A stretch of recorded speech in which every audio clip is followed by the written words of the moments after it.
Although most horror movie series will become silly and campy around the third or fourth installment, the Texas Chainsaw Massacre becomes it with just the first sequel. Instead of being a really scary horror like the first one, it essentially becomes more of a black comedy.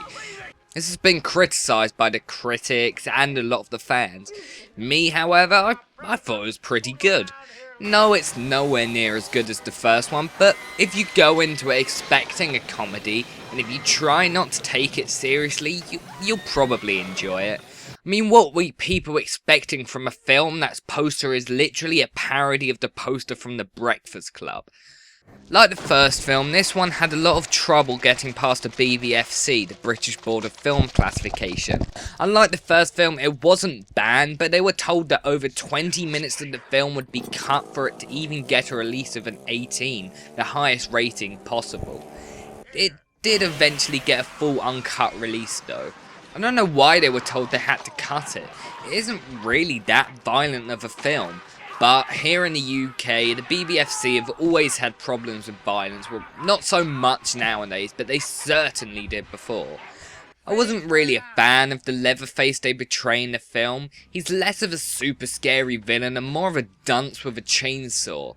But apparently the filmmakers loved that idea so much they brought it back in every single sequel. Basic plot is that a radio DJ called Stretch recorded a phone call where you can hear two teens getting killed by Leatherface.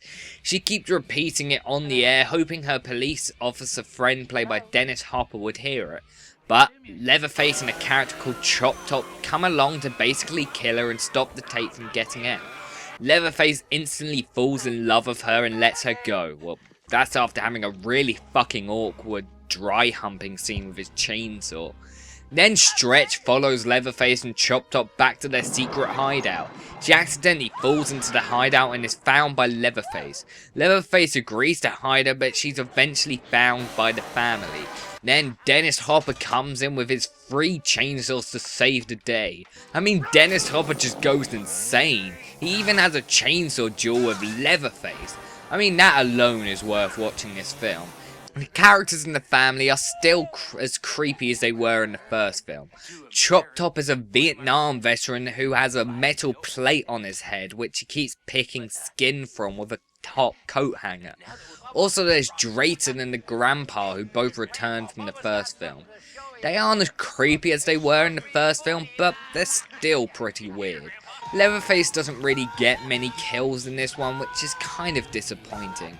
Also, he does this weird chainsaw dance a lot. I don't know why he does it, it's just really weird. So, is it terrible? Well, no, but it definitely could have been a lot better.